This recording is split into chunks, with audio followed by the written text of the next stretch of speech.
Muy buenos días a todos ustedes. Bienvenidos a esta primera mesa redonda que sobre el envejecimiento y salud pretende esta Real Academia de Medicina y Ciencias Afines de la Comunidad Valenciana poner en marcha a lo largo de este año y también del curso próximo. Entendemos que se trata de un problema y de una misión que es realmente compleja, porque se trata de redefinir el concepto de lo que es la persona mayor para resaltar aquellos aspectos positivos de la edad madura y rechazar el concepto de vejez, en sentido particularmente cuando se alcanza una jubilación laboral independientemente de la edad biológica.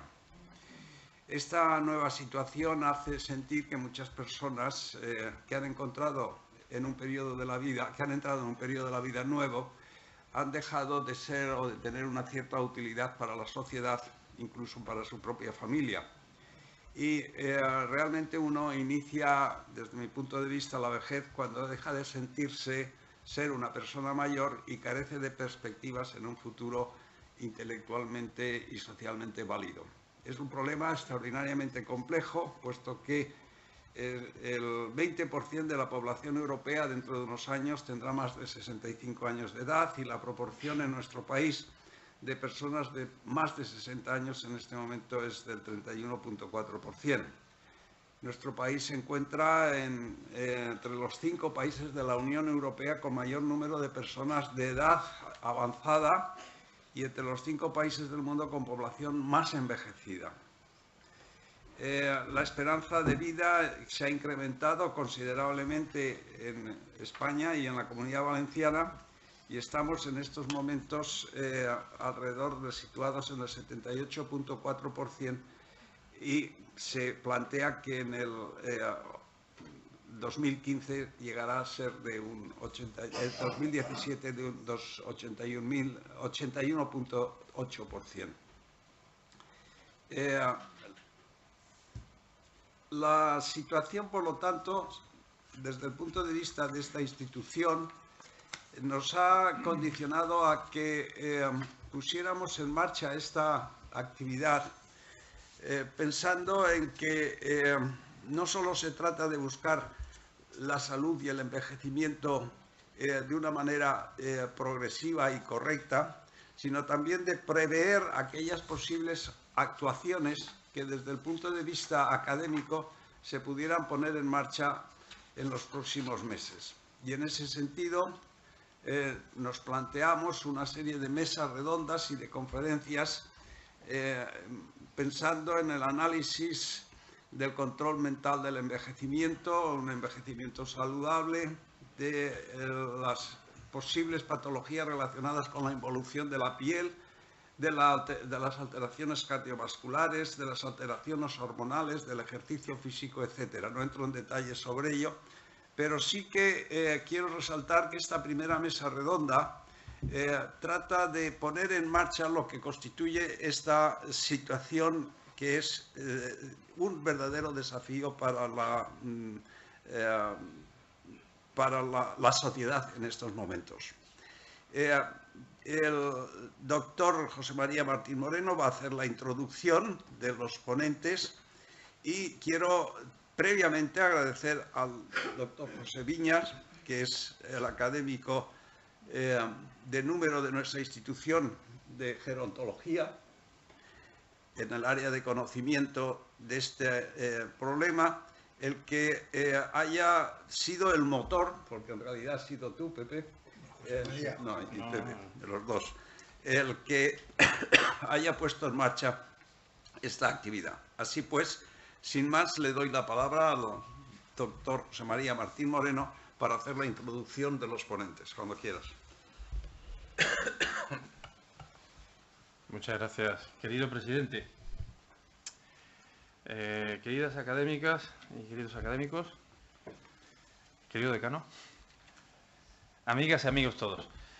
No creo que nadie se extrañe de que este tema sea de particular interés para los miembros de esta Real Academia de Medicina y Ciencias Afines de la Comunidad Valenciana, porque es un tema científicamente apasionante desde el punto de vista médico, desde el punto de vista de las ciencias afines.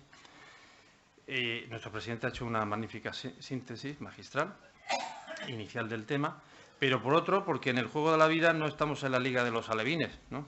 Y entonces vivimos en primera persona este proceso, que no es el procés, esto es otro proceso distinto, proceso de vivir, de avanzar en este ciclo de la vida, y evidentemente estamos muy interesados en que sea saludable.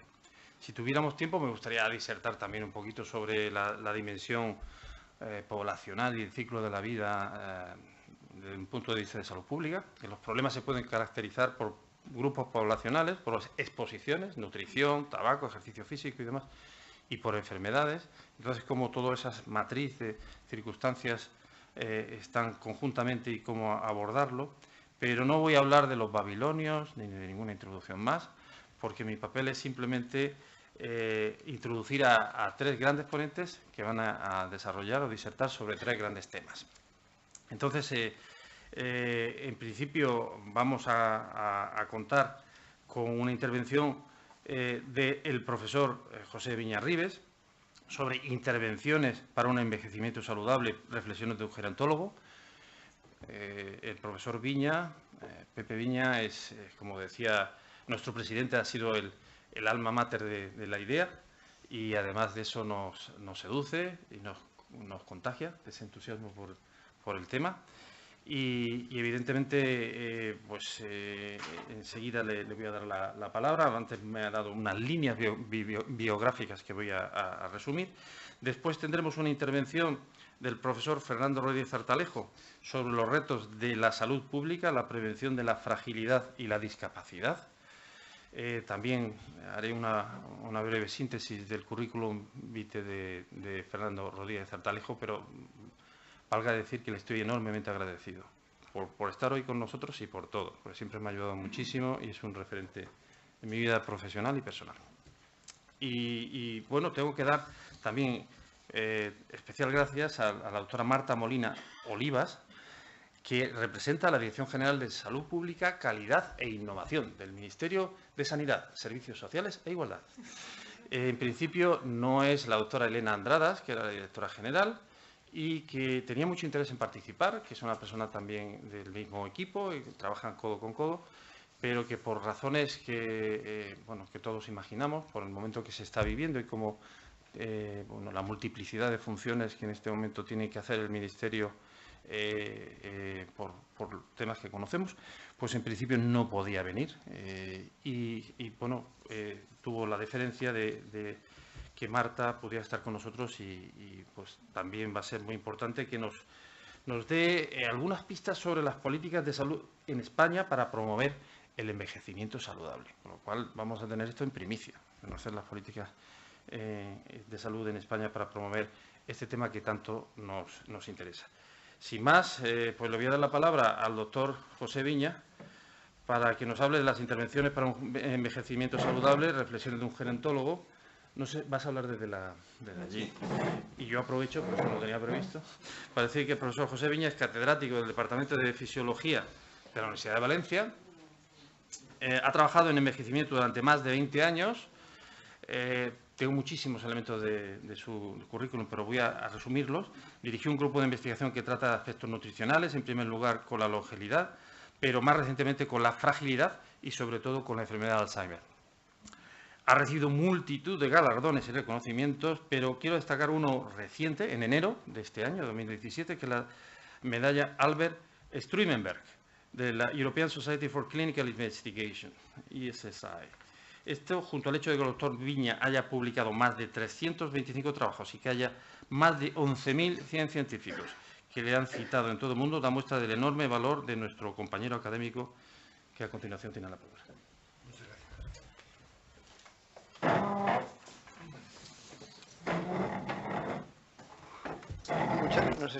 Muchas gracias. Es una satisfacción para mí estar aquí en la Academia, como es natural. Además, quiero dar públicamente las gracias porque es la primera vez que tengo oportunidad de darlas, porque la Academia aceptó mi deseo de convertir mi sillón, que claro, a la cual tengo una vinculación, como se verá, como se puede imaginar, porque era el que ocupó mi padre, a la gerontología, un gerontólogo, les haré ver que gerontología, que envejecer es normal, no es una enfermedad.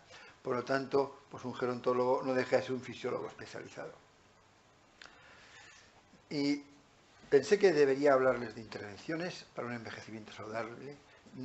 No voy a traer lo último del laboratorio para no aburrir a los no muy interesados. Y pensé que era quizá el momento, en estas alturas de mi vida, de hablar un poco de las reflexiones de un gerontólogo. Tenemos un interés especial en los centenarios. En mi caso, esta es mi abuela, el día que cumplió 100 años. Hoy me mandó a Chelo Borrás, ahora mismo, cuando estábamos ahí, hemos salido en el Levante, ¿no?, precisamente sobre los centenarios, con lo cual parece que la sociedad va tomando interés como se va a ver. Este es mi grupo de investigación. Trabajamos, como se ve, hay gente de muy diversas sitios, están muchos de ellos sentados, gracias chavales por venir. Hay un grupo de envejecimiento fundamental, en azul, digamos, la persona que dirige, Chelo Borrás. Después en un grupo de ejercicio, pero ejercicio, decidimos dejar el ejercicio para el rendimiento y trabajamos en ejercicio para la salud. La líder es Carmen Gómez Cabrera, una de las mejores fisiólogas de ejercicio de España, o la mejor. Después por fin nos metimos en una enfermedad, nunca quise, pero no pude evitar trabajar en Alzheimer, y Ana Lloret está trabajando en la enfermedad de Alzheimer desde hace ya casi 20 años, ¿no, Ana? Y después hay un grupo de nutrición que está creciendo, donde está Juan Gamini, Eva Serna, Lucía Jimeno y Gloria Oraso. Después es muy importante, no seríamos nadie sin los que están en la barra de abajo. Mar Romante es la jefa del laboratorio, y Cuenca, Cristina Mezcúa, María Cebrián y Marilyn Noyes nos dan un aporte fundamental para que todo funcione. Porque si tuviera que depender de mí, estábamos perdidos. Nosotros nos metimos en este asunto hace ya 30 años, va a ser 30 años. Jaime Miquel, quizá el primer gerontólogo que hubo de origen español, me convenció de que fundásemos este instituto con sede aquí. Es una entidad sin ánimo de lucro y se fundó en 1988. Jaime dijo, por 1988, que dentro de 30 años todo el mundo querrá trabajar en envejecimiento. Y en realidad es así, porque pues en realidad lo del envejecimiento ha cobrado una importancia social. Voy a intentar hablarles de que, primero, 3 ideas. Uno, que hacerse mayor es normal, no es una enfermedad. Por tanto, es fisiología. 2, un poquito de las intervenciones. Y 3, ahora un epílogo sobre lo que creo que es el envejecimiento saludable. Aging is normal. El envejecimiento es normal. Fíjense qué impacto. Alrededor de 2005 detecto que empieza a haber la gente se da cuenta de lo importante que es el envejecimiento. Ahora unos 15 años. Tenemos portada de Time en octubre, portada de National Geographic en noviembre de 2005, portada de Scientific American en marzo de 2006. Han habido otras más portadas, solamente les traigo esta, portada de Time de nuevo. No piensen ustedes que están diciendo, ¿puede Google resolver la muerte? Dice, sería una locura si no fuera porque es Google. No me entretengo en hablarles de esto, pero la cosa tiene su miga, no es una locura. En realidad, en realidad, ya nos dice Cervantes que lo importante no es la posada, sino el camino. Yo creo que aquí se ve, esta imagen me gusta, porque se ve este señor, está andando ese precioso camino que es la vida. Pero es que hay que andarlo hasta el final. No hay que parar a mitad camino, no hay que parar a 3/4. Vamos a intentar acompañar a este hombre en estos minutos en el camino del envejecimiento saludable. Les traigo esta imagen también. Este es nada menos que Rembrandt, que se pintó autorretratos desde 1629, cuando tenía 23 años, hasta 1669, cuando se murió. Si ven ustedes, a ver si ven ustedes, pues aquí estaba más joven, y aquí tenía signos de intoxicación por metales pesados, porque los pintores chupaban, para enjuagar los pinceles los chupaban. Pero ustedes van a decir, desde luego se nota mucho que se ha hecho mayor. Yo también digo, sí, pero cuando se estaba muriendo pintaba así de bien, ¿eh? Hombre, Rembrandt no es más que uno, pero... Es decir, uno puede hacerse mayor, pero eso de que todo va mal, miren el último retrato, miren el penúltimo retrato y díganme quién es capaz de pintar esas maravillas. Esta imagen creo que Fernando la va a nombrar después, pero me llama mucho la atención, es desde 1900, con un parón en 2005, hasta 2050. Desde 1950 a 2050. Miren qué cambio de la pirámide de la población. Lo voy a dejar que pase otra vez. 1950, y de 5 en 5 años, vean cómo la pirámide se está convirtiendo en una pirámide invertida, donde en 2050, siendo un poco optimistas, los de aquí de primeras filas, a lo mejor igual llegamos, nosotros seguro, no lo tenemos tan claro. La sociedad está formada, hay muy pocos niños y muchas personas muy mayores. Y eso nos va a traer enfermedades crónicas. Menos fuerza laboral, porque la gente se ha jubilado. Injusticias en relación a la salud. No hay dinero para todo. Y sobre todo, el sistema no es sostenible. Datos de la Comunidad Europea. Algo hay que hacer. Y algo hay que hacer muy en serio para retrasar la cronicidad, para retrasar la fragilidad, o el sistema no es sostenible. Mucha gente ha visto al envejecimiento como un problema. Hacerse viejo es malo. En la ópera preciosa de Gilles Massenet, Thais, aquí se ve a René Fleming, al de la derecha, Plácido Domingo, no he puesto debajo el nombre, pero no hace falta. Y dice, que traduzco, cállate, voz sin piedad, oh voz, tú me dirás, tú envejecerás, un día ya no serás Thais. La señora esta, que es una preciosa historia de Anatole France, y la música es maravillosa. Después de eso viene la preciosísima meditación de Thais, que si he pensado ponerla, pero entonces me dirán, cállate, vamos a ir a más sereno.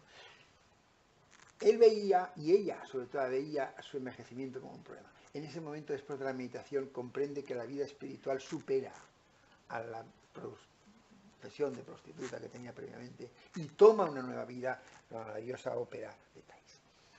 Claro, nosotros no podemos dejar esto en un concierto de violín. Aquí les traigo las características del envejecimiento en un trabajo que hizo Jaime Miquel, el último trabajo que publicó Jaime Miquel, con Chelo Borràs y conmigo.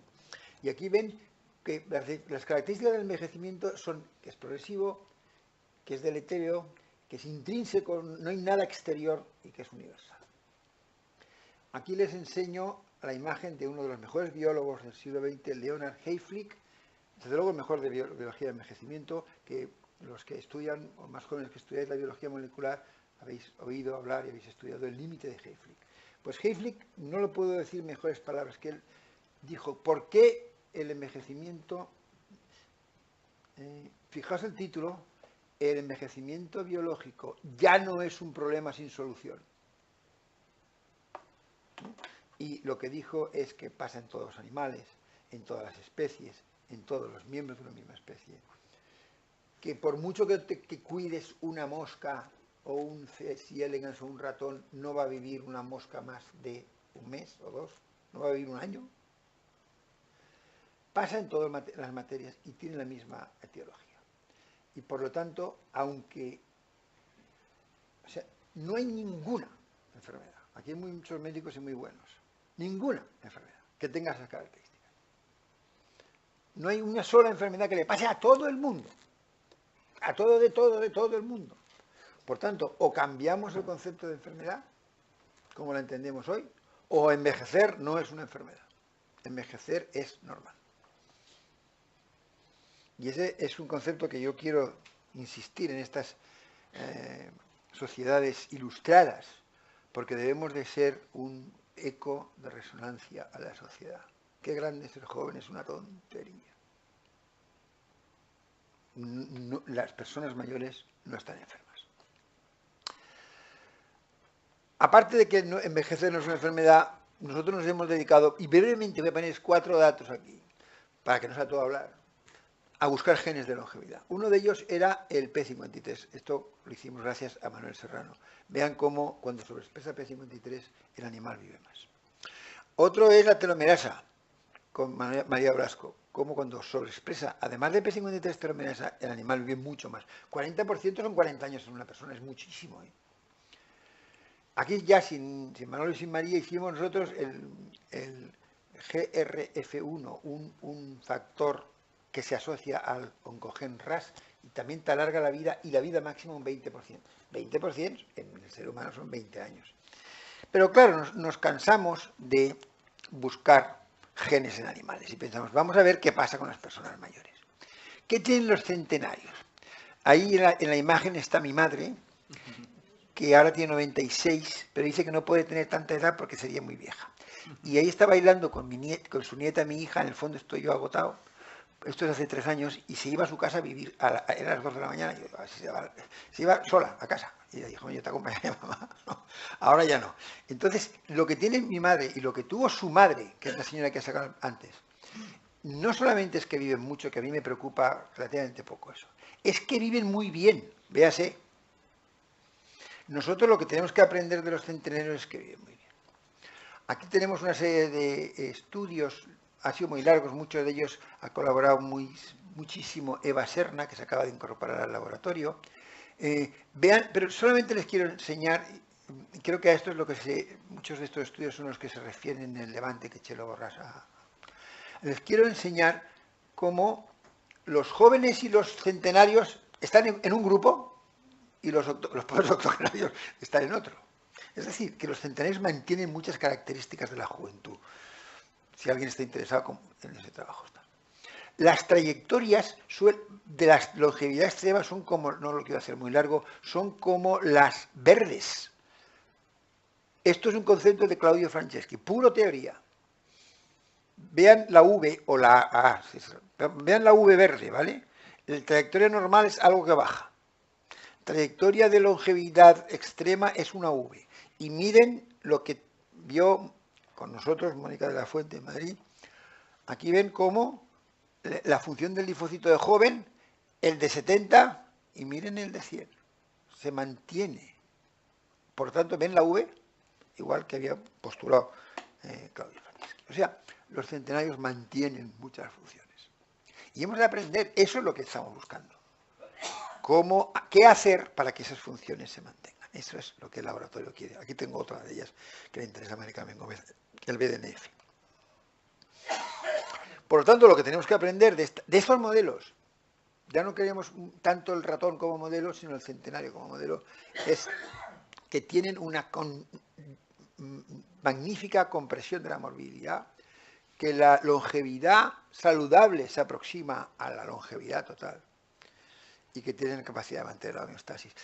¿Qué quiere decir? Que están bien, y un día se mueren. Eso es lo que queremos. No estar en una silla de ruedas los últimos 20 años de la vida. Muchos de estos centenarios tienen eso. Yo, si le pregunto a mi madre, y Juan, mi hermano que está ahí sentado, lo sabe que lo hacemos a menudo, le decimos, mamá, ¿tú qué te duele? Nada. Mamá, te llevamos al hospital, ¿y de a qué? Es decir, está sana, ¿no? Hombre, tiene un decaer, pero no patológico, y eso es muy importante. ¿Podemos hacer algo? Porque claro, todo eso está muy bien. Y ustedes lo que quieren que yo les cuente, y les voy a decir 2 toques. ¿Podemos hacer algo? Lo que queremos es adaptar los cambios que van a pasar. No piensen que no van a cambiar. No le digan a un paciente, a una persona, no digan a una persona de 70 años, ven por aquí que te voy a hacer un anti-aging y vas a salir como cuando tenías 25, porque eso es mentir. Pero sí que podemos comprimir la morbilidad, prevenir la fragilidad y la dependencia, y el presidente lo ha dicho antes, hacer que las personas se sientan útiles.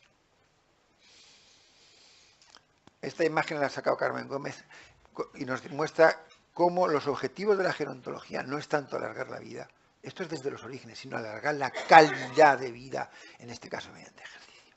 El envejecer es un proceso, ya se ha dicho antes, el profesor Martín Moreno lo ha dicho, el envejecer es un proceso. Cuanto antes empieces la vida saludable, mejor. Quito datos, de mucho de esto tenemos datos, quito datos por no aburrir. Pero aunque empieces tarde, miren esta señora aquí en el libro, dice, nunca es tarde para empezar a ser lo que tú querías ser, George Eliot. Nunca es tarde. Cuanto antes mejor, pero nunca es tarde. Y el envejecimiento puede ser modulado. Esto salió en la Universidad de American Journal of Epidemiology, Universidad de Cambridge, Inglaterra. Lo cito porque no es 4 amigos que se han reunido. Esas 4 cosas alargan la vida 15 años. de morirte a los 75 a morirte a los 90, ¿vale? Ejercicio, fruta, vino y no fumar. Nosotros nos hemos interesado en el ejercicio y en el vino. Aquí se ve una pasa entre uva. ¿Podemos hacer algo con la uva y con la pasa? ¿Hay algo que hacer para no quedarnos como la pasa? Pues Juan Gamini en el laboratorio y su grupo hicieron un estudio, le dieron 2 vasos de vino tinto a 2 conventos de monjas, porque había que hacerlo en 2. Yo recuerdo que el profesor Grande Cobian, yo oía cuando era estudiante, que estudiaban en los conventos, digo, tengo que probar esto del vino en los conventos. Y los genes que buscábamos son los genes que le habíamos puesto a los ratones y que alargaban la vida, por eso los he traído. Pues miren, todos nos salieron, pero por ejemplo, aquí cada uno es una monja, que están por cierto muy contentas porque era una reivindicación, porque los frailes sí que beben vino y las monjas no. Quizá por lo de la misa, etcétera. Entonces allí las madres... Ahora, me llamó también la atención la paz que tenían, la paz espiritual que tenían esas señoras. Alguna vez una me dice, ¿usted para qué hace esto? Y yo, mire madre, porque queremos alargar la vida. Y dice, yo... A ella le daba igual. O sea, estaba tan convencida de que estaba conectada, que bueno, pues lo que tuve bien y lo que no, pues... Bueno, lo que les quiero contar, la catalasa aumenta en todas las monjas, todos los casos. Después de 2 meses, 2 vasos de vino al día. Algunos casos son espectaculares como este. Hay variabilidad individual, superóxido dismutasa. El P53, el guardián del genoma, en todas está aumentado. Es que esto es 5 veces. Las sirtuinas, que tiene una implicación importante para la regulación de la expresión génica, como se sabe, aumentan. Por lo tanto, con nutrición podemos hacer algo. Podemos hacer algo con ejercicio. Les traigo aquí 3 publicaciones. Una que es el ejercicio, hemos llegado a la conclusión de que es tan importante que actúa como un fármaco. Y nos lo publicaron en el British Journal of Pharmacology. Luego, en otra revista de farma dijimos, es un fármaco, pero especialmente para el anciano. Lo siguiente es que el ejercicio es un fármaco que sirve para tratar la fragilidad.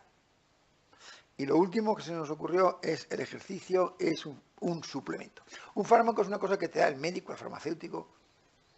Un suplemento es algo que te tomas tú sin preguntar. Yo voy y me tomo una vitamina. No me tomo una penicilina, la penicilina la tiene que dar. Pues hemos llegado a la conclusión de que no solamente es un fármaco, sino que puede considerarse como un suplemento. Supleméntate con ejercicio. El ejercicio es beneficioso para tu salud, hay que dosificarlo, tiene un efecto sobre la longevidad, hay adaptaciones y engancha. Y es psicoactivo, como los que hacemos ejercicio sabemos. Claro, y todo eso es muy bueno, porque te alarga la vida saludable o health span. Quito datos, primero por abreviar y segundo por no aburrir. Nosotros nos implicamos en un proyecto europeo, Fernando Artalejo también estaba, y creo que está ahí entre los autores de este trabajo, donde definimos lo que es la fragilidad con Leroy. Y luego lo que hemos hecho recientemente con Paco Tarazona, que es un geriatra de Alcira, y Carmen Gómez, y Andrea Salvador y otros, es hacer un programa que le hemos llamado Programa Mejora, en castellano, se publicó en Estados Unidos, donde se ven que con un programa de 1 hora al día comparábamos una población que iba a un sitio y no hacía nada, y otra población que iba a un sitio y hacía 1 hora de ejercicio. Salió publicado en JAMDA el año pasado. Miren, por ejemplo, la actividad física, pues aumenta un 34%. O sea, ha bajado aquí en los 6 meses y aquí no. Todos eran personas frágiles que empezaron a hacer ejercicio.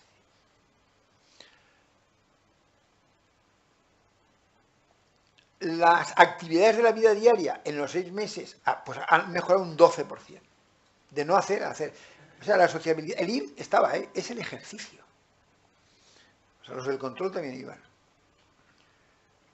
Las actividades más complejas mejoran un 21%, como llamar por teléfono, sacar al perrito, etc.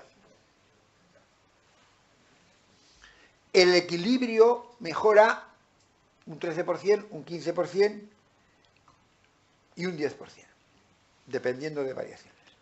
No les entendemos. Y ya la fragilidad mejora un 58%. Tengan en cuenta que la fragilidad es el precursor de la dependencia. Si no, yo siempre hago esta demostración. El movimiento más importante que puedes hacer es este.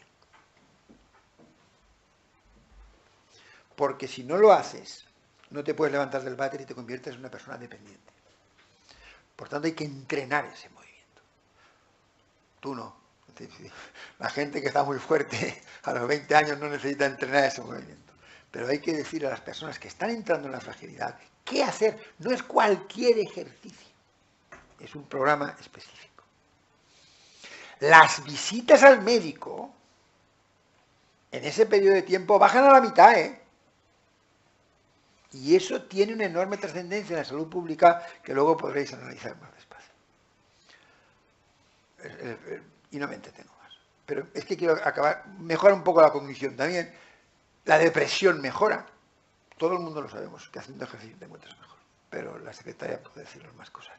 Pero a mí me llama la atención las visitas al médico. La gente va menos al centro de salud. Pero menos es la mitad de veces. Haciendo un programa de ejercicio. Por tanto, podemos... No los quiero. No tengo tiempo, aunque tengo ganas y entusiasmo, pero no tengo tiempo. Tenemos que hacer intervenciones nutricionales. Tenemos que hacer... Les he puesto el vino porque es más simpático que hablar de las proteínas. Tenemos que hacer intervenciones con ejercicio. No vale cualquier cosa. Hay que hacer algunos ejercicios específicos para cada uno. Pero con eso podemos hacer algo. ¿Para qué? Epílogo para el envejecimiento satisfactorio. La imagen, decía Heisenberg, no existe si no hay un observador. Fíjense esta señora, que me gusta esta foto porque sale esta señora que se ve bien. ¿Cuántas veces dice, ¿usted cómo se ve? Yo fatal. Lo más horroroso de eso son las pobres, más chicas que chicos anoréxicos, tienen una imagen del cuerpo horrible. Hemos de buscar eso. Me gusta mucho, son 3 ideas, esta frase de Einstein a su médico. Este otro día es una bellísima persona, y le dice a Einstein, la gente como tú y yo, aunque somos mortales, no nos envejecemos mientras vivamos, porque lo que pensamos es que nunca paramos de estar como niños curiosos delante del gran misterio en el que nacimos. 2 imágenes que no puedo evitar poner del envejecimiento satisfactorio. El hombre de la derecha, muchos de ustedes lo recordarán, era mi padre, Dios le bendiga, y antecesor en este sillón. Y esto me fue mi maestro, el profesor Krebs, que vino aquí a Oxford, al Congreso de Fisiología que había organizado mi padre. ¿Qué hicieron estas 2 personas que para mí tienen una importancia en mi biografía y en mi persona tremenda? Pues el envejecimiento satisfactorio de ambos fue que nunca paran de aprender. Y esa frase me la dijo Krebs a mí un día, que profesor, esto será demasiado complicado. Y dice, nunca es demasiado tarde para aprender. Señor de 75 a crío de 22. Yo pensaba que era demasiado tarde y el otro decía a los 75, nunca es demasiado tarde. Creo que mantenernos, aparte del ejercicio físico y la nutrición, no lo dejemos, mantener la curiosidad que decía Einstein es la mejor manera de hacer un envejecimiento saludable. Tengo que terminar dando las gracias a mi grupo, que no es mi grupo, somos un grupo. La foto es un poco antigua, se ve a Chelo Borras embarazada, el niño ya sabe leer, tenemos que cambiar la foto. Pero en fin, algunos estáis ahí, los que están aquí detrás, muchas gracias, me ayudáis mucho, de hecho hacéis todo el trabajo vosotros y tengo que darles a ustedes las gracias por su atención. Muchas gracias.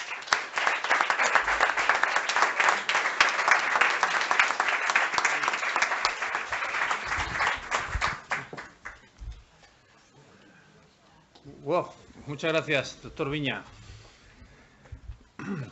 por la presentación excelente y al mismo tiempo emotiva. Muy bien.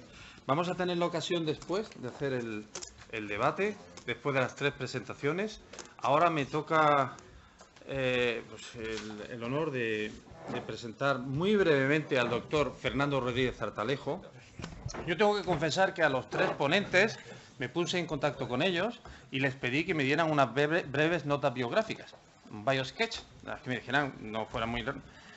Y en el caso de Fernando Rodríguez Zartalejo, lo que conseguí fue muy poquito, porque me dijo, mira, a mí me gustan las presentaciones breves. Dice, me quedé con la idea de que en la OMS, de que cuanto más corto es el nombre del cargo, más importante es. Entonces, me ha pedido que simplemente diga que además de amigo mío, lo cual la verdad es que a mí me honra, es catedrático de Medicina Preventiva y Salud Pública de la Universidad Autónoma de Madrid. Coordina el Grupo de Epidemiología Cardiovascular y Nutricional, también en la Universidad Autónoma de Madrid. Y en los últimos años se ha dedicado a estudiar el efecto de la dieta y otros factores de riesgo sobre el envejecimiento saludable. Es un grandísimo profesional, referente nacional e internacional en salud pública, gran persona, vocacionalmente dedicada a promover la salud pública y hacer el bien. Muchas gracias, Fernando. Muchas gracias, querido José María, por esta entrañable presentación y muchas gracias también a la Academia de Medicina y Ciencias Afines de la Comunidad Valenciana y en especial a su presidente, el profesor Antonio Llombar, al profesor José Viñe y también al profesor José María Martín Moreno por haber organizado esta sesión. A mí me toca un tema complicado y es hablar después del profesor Viña. Es difícil estar a esa altura y tratar con tanta maestría tantos temas tan relevantes como el hecho, pero me toca una situación un poquito más fácil que la de Marta Molina, porque yo voy a hablar de los retos de la salud pública, es decir, yo voy a predicar, pero ella se va a ocupar de dar trigo, y es decir, cómo se está desde el Ministerio afrontando estos retos. Quería introducir también muy brevemente el escenario demográfico y cómo una de las soluciones al escenario demográfico es precisamente lograr el envejecimiento saludable. Tal como ha explicado el profesor Viña, ilustrar el papel extraordinariamente relevante de la fragilidad y la discapacidad en el proceso de envejecimiento. De hecho, el envejecimiento saludable es evitar la fragilidad en primer lugar y sus consecuencias, que son la discapacidad. Cuáles son los determinantes de la fragilidad y la discapacidad y a partir de aquí dejar el toro en lidia para que lo toree Marta y es cómo mejorar la situación a partir de ahora. Bueno, como todos ustedes saben, las poblaciones del mundo están envejeciendo. El envejecimiento tiene dos dimensiones. Una es la individual, que es un proceso biológico del cual ha hablado el profesor Viña, y otra es la poblacional, que es simplemente el aumento en la proporción y en el número de personas mayores. Ambas cosas, proporción y número. La proporción es importante porque ilustra la relación entre aquellos que pueden tener necesidades de salud y de hecho con más frecuencia las tienen y aquellos que tienen que atender a estas necesidades. Y el número es importante porque es un indicador indirecto del número, de la cantidad de personas, la cantidad de servicios que hay que proveer para atender a estas necesidades. En esta diapositiva simplemente se habla de la proporción y lo que se ve es que en el 2015, pues, excepto el África subsahariana y también es cierto el país más poblado del mundo, que es la India, todo el mundo tiene una proporción de personas de 60 y más años por encima del 10%. Y solo unos muy poquitos, en este caso concreto Japón, tiene una proporción del 30 o más de sujetos de 60 o más años. ¿Qué es lo que se prevé? Bueno, ¿estamos seguros de que esto va a ocurrir? Seguros no, pero es probable, de acuerdo a lo que llamamos el movimiento natural de población, el número de personas que van naciendo y que van muriendo.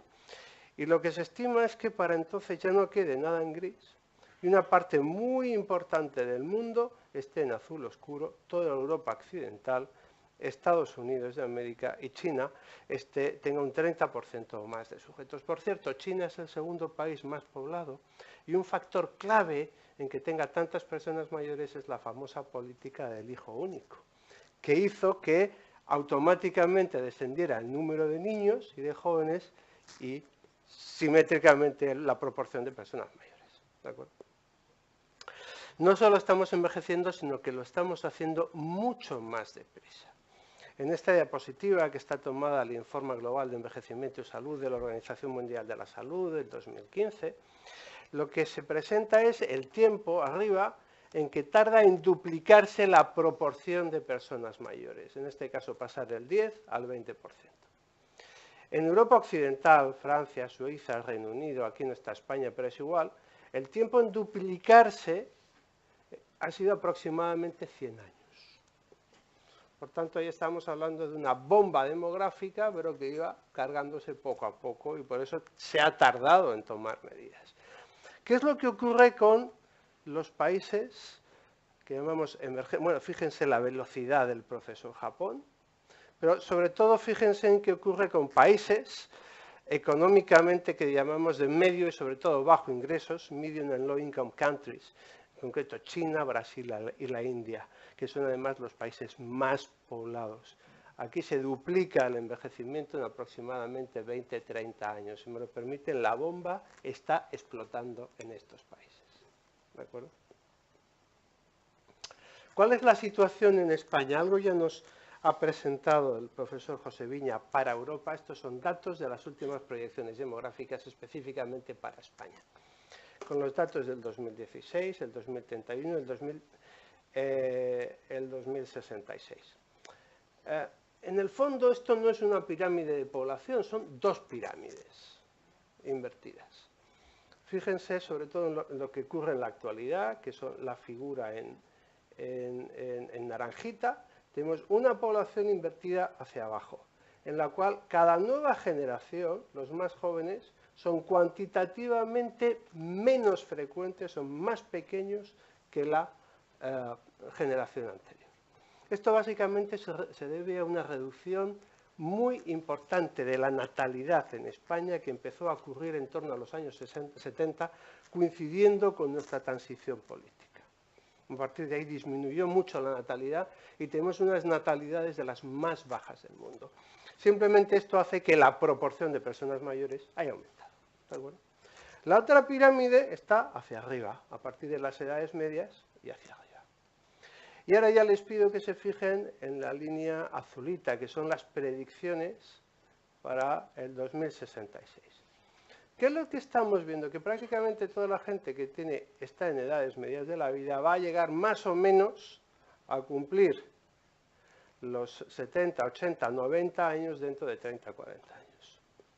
Y esto se debe básicamente a que la esperanza de vida en las edades medias y también en las personas mayores es muy alta y creciente, con lo cual ya no se muere la gente tan pronto y se trasladan todos ellos hacia las edades más avanzadas. Y no solo se trasladan, sino que aquí ya viene el problema no de la proporción, sino del número absoluto. Fíjense cómo las columnas azules son sistemáticamente más alargadas hacia la derecha que la verde y la naranja, es decir, el número absoluto de personas mayores va a ir aumentando, y no solo la proporción. Y además esto, si me lo permiten, es especialmente importante en las mujeres. No en vano el profesor Viñas siempre nos sacaba fotos de mujeres mayores. Porque el número absoluto de mujeres mayores, como ven aquí, es mucho mayor que el de hombres mayores. Bueno, ¿cómo afrontar estos retos? Predicar es fácil, hacerlo es más difícil. Pero conceptualmente, lo primero que habría que hacer es aumentar la natalidad. Y esto no es nada fácil. En parte depende de que haya políticas que promuevan la natalidad, que favorezcan la familia, pero es cierto que cada día criar a los hijos cuesta más porque hay que darles más cosas que hace 50 o 60 años, pero además también hay un cambio que es mucho más difícil de modificar en los valores y en los deseos de la gente. La pulsión por tener hijos no es tan grande ahora, por razones a las que no voy a entrar, como hace 30, 40 o 70 años. De hecho, los hijos a corto plazo ya no se consideran una riqueza, como se consideraba por nuestros abuelos, ahora es algo diferente. Esta es una solución teórica, hay que apostar por ella, pero las soluciones no son fáciles. Otra solución es aumentar, que también es fácil decirlo, la cantidad de dinero dedicado a la atención de las personas mayores, para que el ratio entre los jóvenes y los mayores no tenga tanto impacto. Y esto lo podemos hacer pues vía cotizaciones sociales. Es fácil decirlo, pero aumentar la cuota patronal de la seguridad social tiene enormes implicaciones sobre el empleo. Aumentar nuestras contribuciones a los fondos de pensiones. España es uno de los países desarrollados donde hay menos dinero en planes de pensiones, pero es que es difícil ahorrar como para encima nos quede para el plan de pensiones. Se puede aumentar vía impuestos, pero tampoco es tan fácil, porque ya tenemos una carga impositiva relativamente alta. Y la otra solución es aumentar la cantidad de riqueza que hay en la población, que es por donde todo el mundo va. Para ello, primero hay que aumentar el número de puestos de trabajo. Esto parece que estamos saliendo de la crisis, pero sobre todo, tampoco es fácil, pero sobre todo lo que hay que hacer es aumentar la productividad entre los que están trabajando. Y esto se puede hacer por la vía de trabajar más horas y reducir los salarios, creo que a nadie le gusta, o aumentar la eficiencia en el trabajo, la productividad propiamente dicha, que es la cantidad de bienes y servicios producidos por unidad de tiempo en el trabajo. Este es el camino ligado a la educación, pero tampoco es un camino fácil. Pero a medio plazo tendremos que decidir si estaremos entre las economías propias de los países poco desarrollados, que son extraordinariamente poco eficientes, o nos orientamos a una economía más basada en el conocimiento, que es la más productiva en términos de generación de riqueza. Pero también es un camino complicado. Por último, fuera de la economía, ¿qué es lo que hay que hacer? Pues que esta gente tenga no solo menos necesidades, sino que sea más productiva. Y de esto van las sesiones en la academia, que es promover el envejecimiento saludable, que es a lo que me voy a dedicar ahora. Voy a dejar al señor Montoro y otras cosas, pero que sin embargo son claves para ocuparnos de nuestro negociado, que es el envejecimiento saludable. Simplemente les ilustro cómo no solo en los últimos 20 años ha aumentado la esperanza de vida en el nacimiento, como decía el profesor John Barr. En los hombres aproximadamente está en los 80 años en la actualidad, en las mujeres en los 85 años. Se prevé que vaya creciendo, pero menos. Pero lo que es muy importante es que en los mayores de 65 años también ha aumentado mucho la esperanza de vida, tanto en hombres como en mujeres en los 5 años, en los últimos 20 años, y se prevé que siga creciendo. La cuestión que nos planteamos es estos años más de vida, ¿a qué los vamos a dedicar? Vamos a ir viviendo más años, la cuestión es qué vamos a hacer con ese periodo de nuestra vida. Y tenemos muchas opciones. A la gente le encanta viajar, ahora uno se emplea como cuidador de nietos, a veces es un trabajo agotador, pero es un trabajo muy productivo socialmente. Otros vuelven a la escuela o a la universidad y otros son productivos económicamente en otras áreas. Bueno, cada uno tiene que elegir. Una de las cuestiones centrales que ilustra también esta diapositiva es que las edades avanzadas de la vida no solo generan necesidades sanitarias y de servicios sociales, sino también puede ser una época muy productiva de la vida, y si invertimos en ella tendremos retornos para toda la sociedad. Pero que podamos hacer esto depende de la salud de la gente. De hecho, la salud es una consecuencia de todo esto, pero sobre todo es un habilitador. Si no estás bien de salud, no puedes hacerlo. ¿Y cómo ha sido la salud de las personas mayores en lo que importa en los últimos años en España? Estos son datos de los análisis que se llaman del Global Burden of Disease, que se realizan con financiación precisamente de la Fundación Gates. He cogido datos para España en las personas de 70 y más años, y como indicador de salud en las personas mayores me he fijado en los años de vida vividos con discapacidad. La gráfica alta, con este eje, es la tasa de años vividos con discapacidad, creo que ahí ponen por cada 100.000 personas en España. Como ven, los años vivir años sin discapacidad obviamente no es óptimo, es malo. ¿Y qué es lo que se ve aquí? Que poco a poco la tasa ha ido disminuyendo, es decir, en promedio, cada uno de los españoles han ido mejorando su salud en los últimos 20-30 años. Esto es bueno. Y además, si uno sale a la calle, pues más o menos lo ve. Algunos dicen que los 70 de ahora son los 60 de hace unas décadas.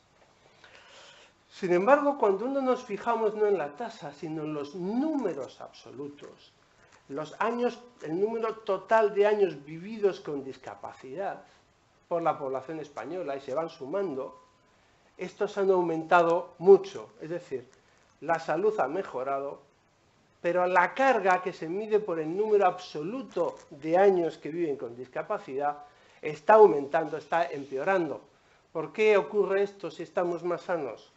Simplemente porque hay más gente mayor. Por tanto, a pesar de que hemos mejorado nuestra salud, no ha sido capaz de compensar el efecto del envejecimiento demográfico. Y este es el enorme reto al que nos enfrentamos. ¿De acuerdo? ¿Qué entendemos? El reto, por tanto, es el reto del envejecimiento saludable. ¿Qué es lo que se entiende por envejecimiento saludable? Otra vez, como decía José María, es un proceso, y como decía Pepe, es un proceso. ¿De qué? De fomentar y mantener la capacidad funcional. Fíjense que no se trata de estar libres de enfermedades, sino de mantener, o solo estar libre de enfermedades, sino de mantener la capacidad funcional. ¿Y qué es la capacidad funcional? La capacidad de hacer aquello que nos interesa, lo que nos importa. Que lo más básico es atender nuestras necesidades básicas, que es lavarse, ducharse, comer solo. Inmediatamente después atender a nuestra casa. Inmediatamente después es ocuparnos de aquellos que queremos y que nos importan, los nietos. Y por último, intervenir activamente en la sociedad de muchas formas. Envejecer, ser sano en la edad mayor, significa hacer lo que a uno le interesa. Independientemente del número de enfermedades. Hacer lo que uno quiere hacer, para cuidarse a él, a su casa, a los demás y para participar. Y es esto lo que nos permite lo que llamamos el bienestar. ¿Qué es el bienestar? Pues la satisfacción con la vida. Cuando la gente dice, contento, yo siempre le digo a la gente, ¿qué tal te va? ¿Estás contento? Me dice, sí, perfecto. La satisfacción con la vida. Y esto se puede preguntar, y tenemos encuestas mundiales sobre el nivel de satisfacción, que a su vez es un indicador del nivel de autorrealización, que es hacer aquello que quieres hacer. Pero si no te manejas, permíteme la expresión, no es posible. A su vez, la capacidad funcional depende de dos cosas, de nuestra biología, que es lo que en términos de la OMS se llama capacidad intrínseca, y del medio ambiente. Y la interacción entre los dos, pues, determinan nuestra capacidad funcional. Mi capacidad intrínseca visual es mala. Yo veo poco, pero si me pongo las gafas, perfecto. Esto le ocurre a mucha gente. Esta interacción entre el medio ambiente, que son las gafas, y mi capacidad visual, que es mala, determina que mi capacidad funcional sea bastante buena. ¿De acuerdo? O, por ejemplo, Valencia es una ciudad básicamente llana. Esto permite que un paciente con insuficiencia cardíaca pueda andar mucho más que si viviera en Toledo o en Vigo, que son ciudades llenas de cuestas. Parte de las políticas públicas lo que tienen que hacer es actuar sobre el medio ambiente para que la interacción con la capacidad intrínseca sea mejor. ¿De acuerdo? ¿Cómo medimos la capacidad intrínseca? Aquello que determina nuestra biología. Pues a través del concepto de fragilidad. Mayor capacidad intrínseca es exactamente el inverso de la fragilidad. Y se mide en términos biológicos. Como muy bien decía el profesor José Viña, aunque hay un acuerdo en el concepto, no lo hay en la forma de medirlo, pero muchos nos manejamos con los llamados criterios de Field, que se los resumo, que es simplemente la cantidad de actividad física que se hace, la fuerza que uno tiene en las manos, cómo de rápido anda. Yo cuando veo gente mayor por la calle me fijo cómo de rápido anda, y cuando voy a misa y doy la paz me fijo en cuánto me apretan, que apretan bastante muchos de ellos. Y además la sensación de fatiga. Todo esto actúa a través de un círculo, pero que mide básicamente lo que te permite tu biología. Y tenemos encuestas, y estos son datos de un informe del Ministerio de la Estrategia de Promoción de la Salud y Prevención de la Enfermedad, donde en España obviamente hay un rango de valores porque hay varios instrumentos de medida de la fragilidad. Puede ir del 8,5 al 20,4%. En un metaanálisis de estudios europeos, la cifra mágica es el 10%. En personas de 65 más años, afecta con más frecuencia en las mujeres, siempre en las mujeres. Tienen que ser foco de atención y obviamente aumenta mucho con la edad. ¿Y cómo medimos la discapacidad? Que esto ya es la falta de capacidad funcional, esto ya es un envejecimiento no saludable. De muchas formas, pero las formas más habituales que miden discapacidad grave es la limitación en las actividades básicas y en las actividades instrumentales de la vida diaria. Lo básico es cuidarse a uno mismo, lo instrumental es ocuparte de tu casa. Y lo que se ve es que en personas de 65 y 75 años, España tiene una prevalencia relativamente alta, al menos en el conjunto de los países desarrollados incluidos en el informe de la OMS, para las actividades instrumentales, y para las básicas estamos un poquito mejor, pero la frecuencia es bastante alta. ¿Cómo abordar este problema? Bueno, aquí les traigo lo que se llama pomposamente un marco de salud pública, que incluye, también se refería antes a ellas el profesor Viña, trayectorias de envejecimiento. Porque el proceso, como es un proceso, no se produce solo en la gente mayor, sino que se produce a lo largo de la vida. Y tenemos en rojo trayectorias de la capacidad intrínseca de nuestra biología y en azul clarito las trayectorias de la capacidad funcional. Estos son promedios poblacionales, por eso es perfectamente compatible con que personas individuales tengan trayectorias en V, en forma de montaña, de muchas maneras. Estos son datos poblacionales. Y esto evoluciona en 3 etapas.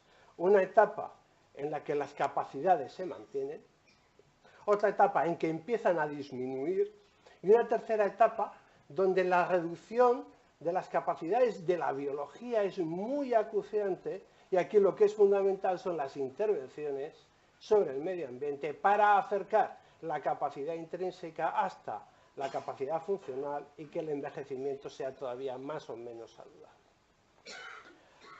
Fíjense que los cuidados tenemos básicamente 3 instrumentos: los servicios de salud, los cuidados de larga duración y las intervenciones medioambientales, que son de muchos tipos, tanto sobre estilos de vida como sobre el medio ambiente físico, incluido el construido. Las intervenciones ambientales, los cuidados de salud afectan fundamentalmente a la tercera etapa del deterioro de la capacidad funcional, cuando el deterioro ya es muy importante. El reto de la salud pública está aquí, es alargar lo más posible la situación de alta capacidad funcional, como mediante la prevención de enfermedades y la detección precoz del deterioro funcional. Por eso también el Ministerio de Sanidad ha hecho un documento de cribado con recomendaciones del síndrome de fragilidad y del riesgo de caídas, que actuaría en esta fase. Y una vez que se ha producido, intentar revertir el deterioro funcional o hacer que éste no se acelere tanto como sería de esperar en ausencia de intervención. Y esto se hace ¿cómo? Desde los servicios de salud, primero previniendo la aparición de enfermedades, detectando el deterioro funcional pronto, y desde el medio ambiente potenciando estilos de vida saludables y modificando el medio ambiente para que el deterioro no sea tan rápido. Esta diapositiva, y me quedan ya solo 2 o 3, ilustra la historia natural de la discapacidad y la fragilidad. Todo empieza con los estilos de vida. Esto se asocian factores de riesgo biológico. Esto conduce a la aparición de enfermedades crónicas. Si estas enfermedades crónicas se mantienen suficientemente, ya se traducen en un deterioro funcional, que es la fragilidad, que si no se revierte acabará produciendo discapacidad, caídas, hospitalización, institucionalización y finalmente la muerte. De lo que estamos hablando es, en el fondo, de todo el proceso. Cómo intervenir sobre estilos de vida para evitar la aparición de enfermedad, cómo cuando hay enfermedad seguir actuando sobre estilos de vida, los factores de riesgo biológico para evitar esto. Nuestra investigación en los últimos años a lo que se ha dedicado es a estudiar en cohortes de personas mayores el papel de estos factores de riesgo, no en la producción de enfermedades, que es a lo que nos dedicábamos hace unos años, sino a ver el papel de estos factores de riesgo en la aparición de fragilidad y discapacidad. Y lo que hemos visto es que ya en personas mayores estos factores de riesgo siguen siendo relevantes y, al contrario, el control de estos factores de riesgo sugiere que podemos evitar también en la gente mayor el síndrome de fragilidad y la discapacidad. Bueno, estas son muchas de las publicaciones que apoyan esto. Al igual que el profesor Pepe Viña, voy a intentar, no voy a darles datos. Y simplemente quiero ya, abundando en esta idea, bueno, este es un modelo causal que hemos hecho de fragilidad a partir de todas estas publicaciones, donde se ha vuelto a confirmar el papel de los estilos de vida, de algunos factores medioambientales, también los servicios sanitarios son relevantes, los factores psicosociales y mediadores biológicos. Y ya solo quiero comentarles en 2 diapositivas lo que es relevante desde el punto de vista de la aparición de la discapacidad. ¿Qué es lo que discapacita a gente mayor? Cosas que no te matan mucho, pero que te fastidian mucho la vida. ¿Cuál es a la cabeza de esto? ¿Qué es lo que determina la mayor parte de años de vida vividos sin discapacidad por las personas mayores de 70 años en España? La pérdida de audición. No les extrañe que en Madrid y Valencia se estén llenando de tiendas de audífonos, por todos los sitios. A continuación, la enfermedad de Alzheimer y enfermedades osteomusculares. El dolor de espalda, la osteoartritis, las caídas y algo que tampoco mata mucho a corto plazo, pero que discapacita mucho y que es la diabetes. Y por último, los problemas de salud oral, el edentulismo y otros problemas que hacen que la gente pueda comer o no comer bien y que han sido mal atendidos durante muchos años. Esto es lo que a la gente le hace tener un envejecimiento poco saludable.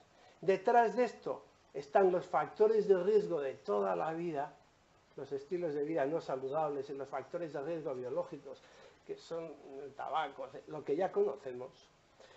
Y por último, a modo de conclusión, recordarles también una idea. Estos son valores promedios poblacionales, pero cada una de las personas o grupos de población de los que antes hablaba el profesor Martín Moreno envejecen a veces de forma saludable. Esto es un análisis muy bonito de trayectorias. Fíjense en lo que va la trayectoria de amarillo, que son las personas que no llegan a fin de mes, y los datos en rojo, que son aquellas personas que lo tienen muy fácil. ¿Usted tiene problemas para llegar a fin de mes? No. Fíjense qué gradiente tan importante hay en las trayectorias en todas las épocas de la vida. Cuando las trayectorias son planas en gente joven, cuando empiezan a decaer a partir de los 60 años y cuando ya caen en picado en la tercera fase de la que hemos hablado antes. Hay un gradiente socioeconómico muy potente. Estos son los ejes de desigualdad. Uno de ellos es la dificultad para llegar a fin de mes, de la que antes habló también el profesor Viña. Y son los grupos de población prioritarios de los que antes habló también el profesor Martín Moreno. Todos envejecemos, pero no todos lo hacemos igual. Y estos son objetivos prioritarios de intervención. Los que están, obviamente, si me lo permiten, más abajo, los que no llegan a fin de mes. Y por último, nos estamos aproximando al momento en que las enfermedades ya no son lo único importante, sino que lo es también la función en medicina. Segundo, nunca es tarde para mejorar el nivel de salud, lo comentó el profesor Viña y lo hemos visto también en nuestras cohortes ya de gente mayor. Las mismas intervenciones que eviten que enfermemos son las que evitan que nos hagamos frágiles y nos discapacitemos, y que si lo conseguimos estaremos más contentos con nuestra vida y nos realizaremos más. Pues nada más y muchas gracias.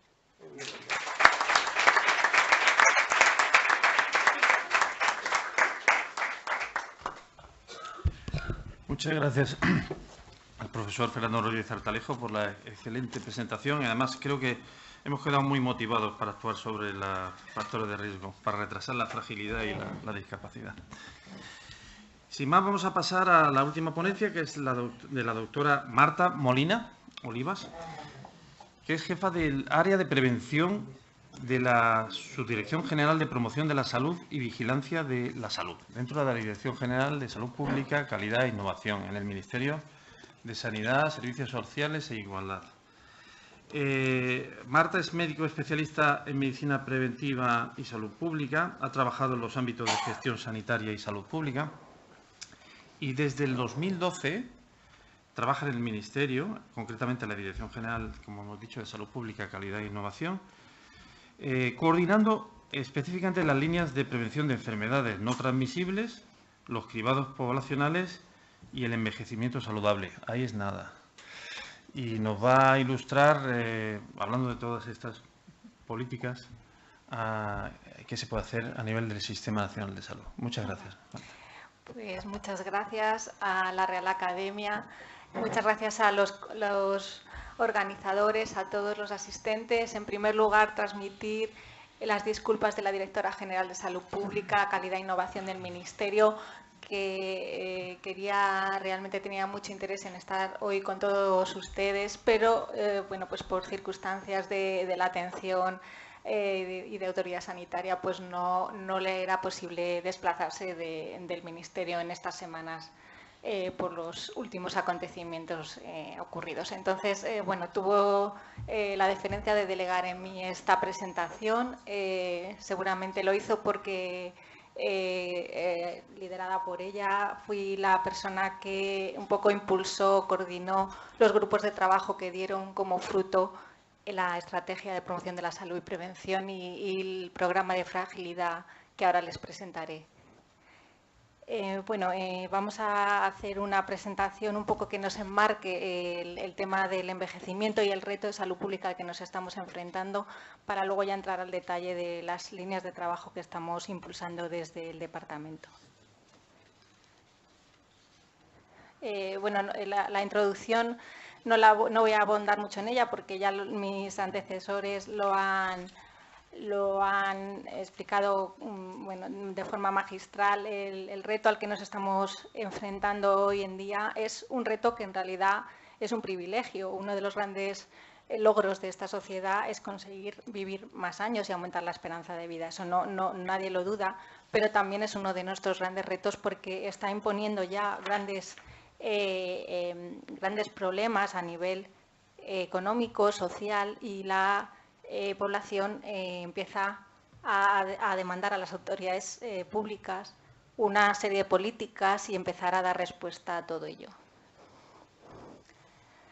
De hecho, España es uno de los países, ya se ha dicho, que tiene una mayor esperanza de vida al nacer, pero sin embargo vemos en esta gráfica cómo a lo largo de los años este aumento de esperanza de vida se ha visto acompañado de un aumento de la esperanza de vida en buena salud, pero que no ha conseguido reducir el gap, el decalaje existente entre ambos conceptos. Y de hecho, según los últimos datos disponibles, la población, las mujeres, vivirán aproximadamente 20 años de su vida en mala salud y los hombres vivirán una media de unos 13 años de su vida en mala salud.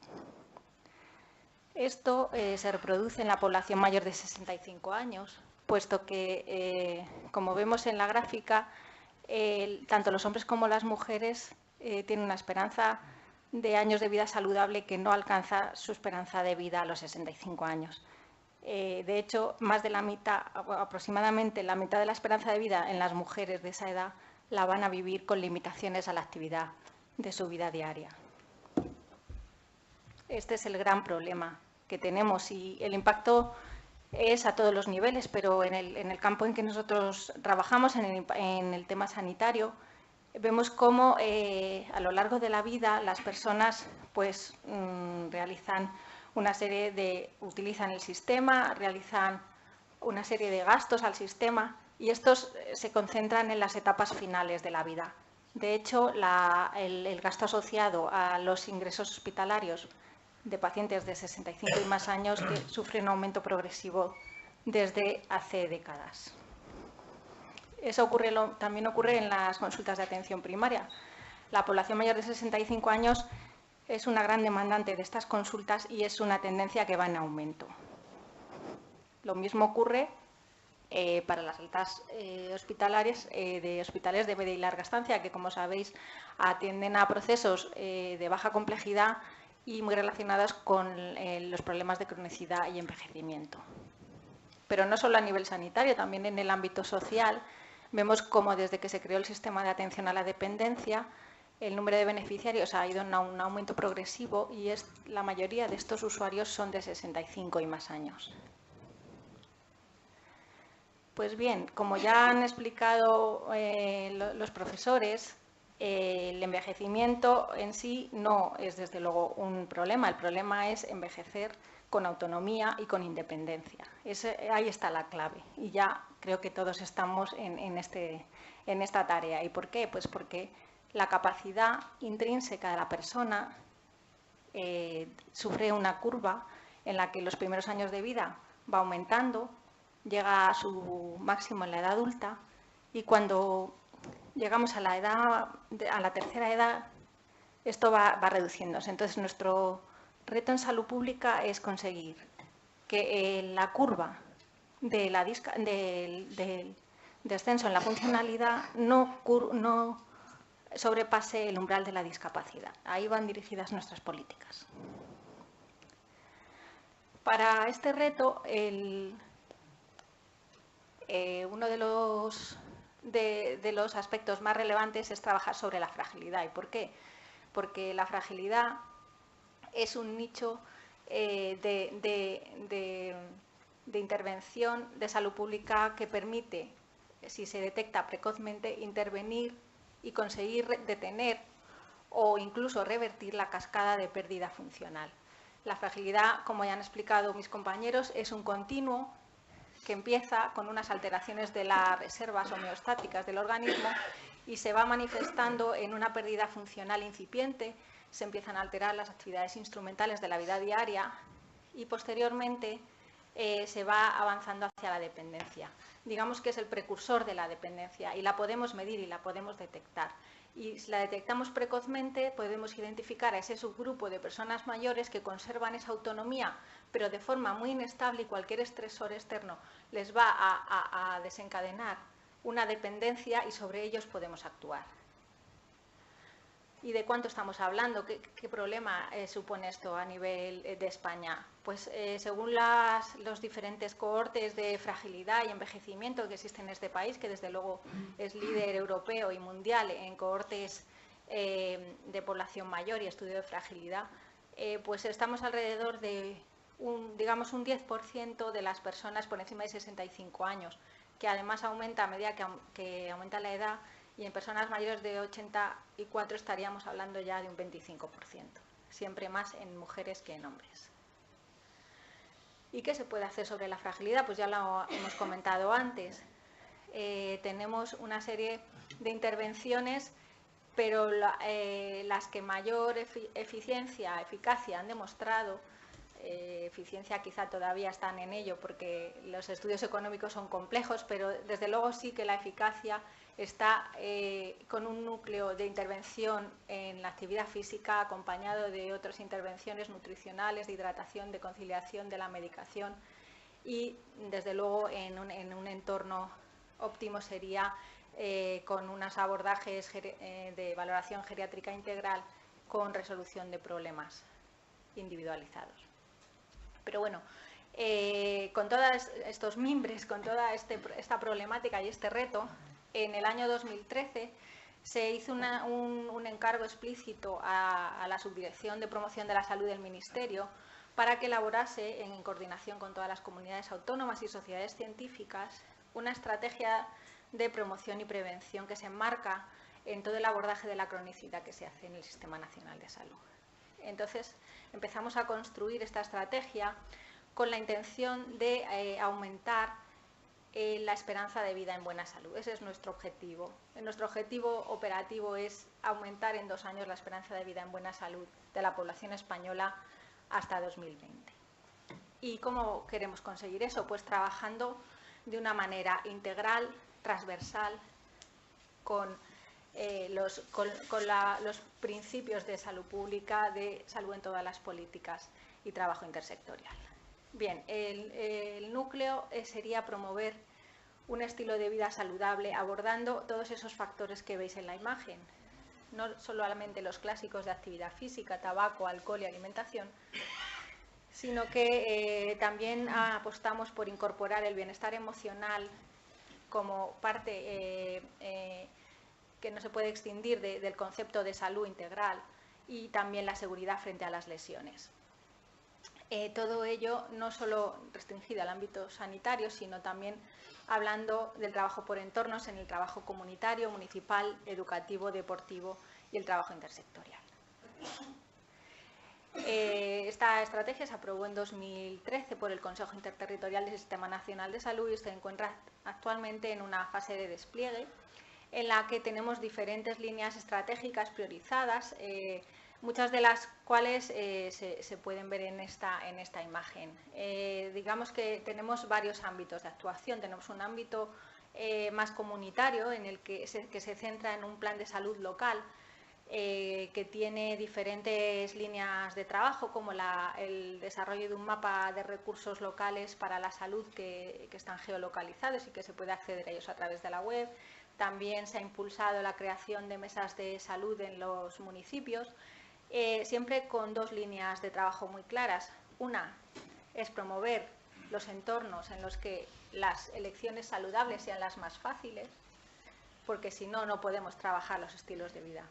Eso es una convicción. Y la otra línea es trabajar en entornos amigables con los mayores, porque como se ha explicado anteriormente, no se trata solamente de la capacidad intrínseca de la persona, sino de su interacción con el medio. En este marco comunitario también tenemos una línea de trabajo que va dirigida directamente a la población, que es la creación de una web de estilo de vida saludable, en la que ahora os presentaré un poquito más al detalle, porque es una iniciativa que no tiene vehiculización con otras administraciones, sino que es directa. Luego el otro marco de acción se centra en la promoción del estilo de vida saludable. Claro, uno de los enfoques de esta estrategia es el enfoque de ciclo de vida, en el que desde luego la salud de la persona mayor no se juega solamente en las edades avanzadas de la vida, se juega desde el nacimiento. Nosotros decimos que incluso desde la concepción. Y de hecho nuestras líneas de trabajo van dirigidas a promover de manera integral un estilo de vida saludable desde ese momento. ¿Y por qué también integral? Para nosotros la integralidad es fundamental, porque se ha demostrado que actuar sobre todos los factores de riesgo de manera conjunta no es solamente un sumatorio, sino que potencia la actividad preventiva. Esto se trabaja sobre todo a nivel de atención primaria, porque claro, otro de los ejes de nuestra estrategia es la equidad, y que hay más equitativo en el sistema sanitario que el acceso universal a la atención primaria de toda la población. Entonces, el trabajo de esta línea está centrada en desarrollar, en sistematizar y establecer los núcleos esenciales y comunes que deben tener la promoción del estilo de vida saludable desde la atención primaria, vinculando siempre ese consejo, esa educación individual o grupal, con los recursos que la comunidad pueda aportar para que eso no se quede solo en algo dentro del centro de salud, sino que la persona luego tenga dónde acudir a hacer esa actividad física, dónde tener esos talleres saludables o simplemente esos talleres de relaciones sociales que necesita. Actualmente lo que está elaborado es este consejo integral para la población adulta. ¿Y por qué la población adulta? Y hemos dejado para más adelante la población, la infancia y el embarazo. Pues no porque no pensemos que sea desde luego crucial, sino porque, como bien se ha estado explicando a lo largo de todas estas intervenciones, el principal reto de la salud pública hoy en día es el envejecimiento. Y está demostrado que trabajar específicamente, intensificar el trabajo en los estilos de vida saludable a partir de los 50 años es esencial para conseguir un envejecimiento más saludable. Entonces, ese trabajo se centra en esa población, aunque próximamente abriremos todo el trabajo de población de embarazo e infancia. Luego también tenemos un trabajo intersectorial con sectores educativos y deportivos, con los que ha habido diferentes intercambios y productos para promover el estilo de vida saludable. Y luego hay una línea que es sobre la que más voy a explicar a continuación, que es ya dirigida a la población mayor de 70 años en cuanto al programa de prevención de fragilidad y caídas en la persona mayor. Esta es la web de la que os quería comentar. Os animo a que la visitéis, ahí tenéis el enlace. Es una página que se concibió como un recurso de calidad, de calidad contrastada, que fuera referente para la población general. Trabaja todos los factores de riesgo de la cronicidad y del envejecimiento saludable, y aporta herramientas interactivas. Puede uno chequear cómo estoy ¿es verdad que consumo normal de alcohol o estoy haciendo un consumo de riesgo?